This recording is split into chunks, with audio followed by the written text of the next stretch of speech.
Hello. Alongside the massive church rebuilding programme that began after the Norman conquest, Anglo-Saxons in senior positions in the church hierarchy were replaced. By 1094, only one Anglo-Saxon bishop remained in post, Bishop Wulfstan at Worcester. Wulfstan had been close to Harold Godwinson, but was quick to swear allegiance to King William and established a good working relationship with Robert, the Norman bishop appointed at neighbouring Hereford, and with Serlo, the Norman abbot who took over at Gloucester Abbey. A visit to Worcester Cathedral today involves crossing a busy carriageway, but this compact, elegant building enjoys a beautiful setting by the River Severn, and the best view is from across the river. Anglo-Saxon Worcester was highly unusual in having two cathedrals. St Peter's, the earliest, was a secular establishment founded around 680. In 958, Oswald, a Benedictine monk, was appointed bishop. Oswald proved popular, and St Peter's wasn't able to accommodate the crowds who regularly gathered to hear him speak.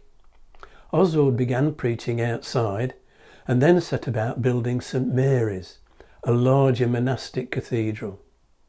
Oswald was promoted to be Archbishop of York in 972, but retained the see at Worcester, where he died in 992, after washing the feet of the poor during Lent, a tradition he had maintained through the years.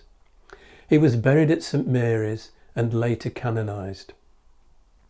Under Norman rule, Wulfstan was ordered to sweep away both existing buildings and to replace them with a new cathedral, much against his will. His heartfelt comment was, "We miserable people have destroyed the work of saints.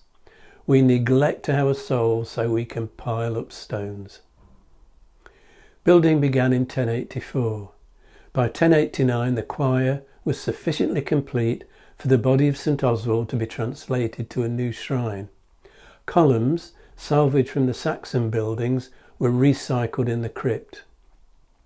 From inside, the 12th century chapter house retains its original circular shape, but 14th century shoring up of the external walls has given it a polygonal appearance from the outside.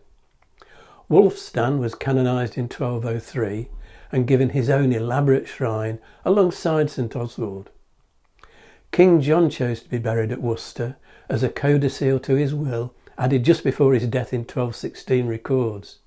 King John's tomb was positioned between those of Oswald and Wulfstan. John's will is held in the cathedral library.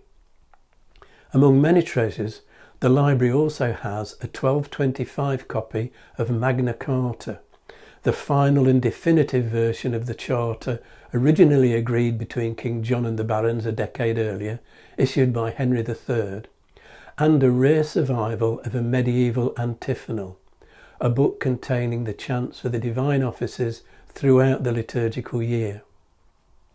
In the 1220s, the East End was rebuilt in early Gothic style with a 5-lancet window, in order to provide a more suitably theatrical setting for the shrines of Oswald and Wulfstan and the royal tomb. At the same time, part of the crypt was filled in to support the weight of the new building. During restoration in the 14th and 15th centuries, most of the Norman fabric was replaced. In the 16th century, another royal burial took place at Worcester, that of the future Henry VIII's elder brother, Arthur, who died at Ludlow Castle, aged just 15 in 1502. A beautifully sculpted chantry in perpendicular Gothic style was dedicated to the young prince. After dissolution in 1540, monastic Worcester reverted to a college of secular priests. The shrines of Wulfstan and Oswald were dismantled, and the remains of both men reburied in an unmarked spot near the high altar. Worcester Cathedral underwent extensive restoration beginning in 1857, including new cloisters. On view here is a vintage gurney stove, a model widely used to heat churches in the 19th century. An early type of radiator, the design was patented by Sir Goldsworthy Gurney in 1858. We saw one of these stoves in part 12 of series 6 on historic buildings rescued at the Old Hall Crosscombe, which had come from Romsey Abbey. During the Victorian restoration, the north porch, dating from the 1380s, was rebuilt and statues destroyed at the Reformation replaced. Beyond the 11th century crypt and 12th century chapter house, little remains of the medieval cathedral.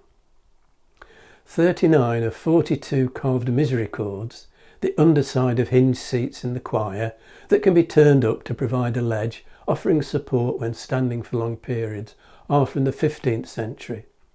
Scenes include Adam and Eve in the Garden of Eden, about to get one of their 5 a day.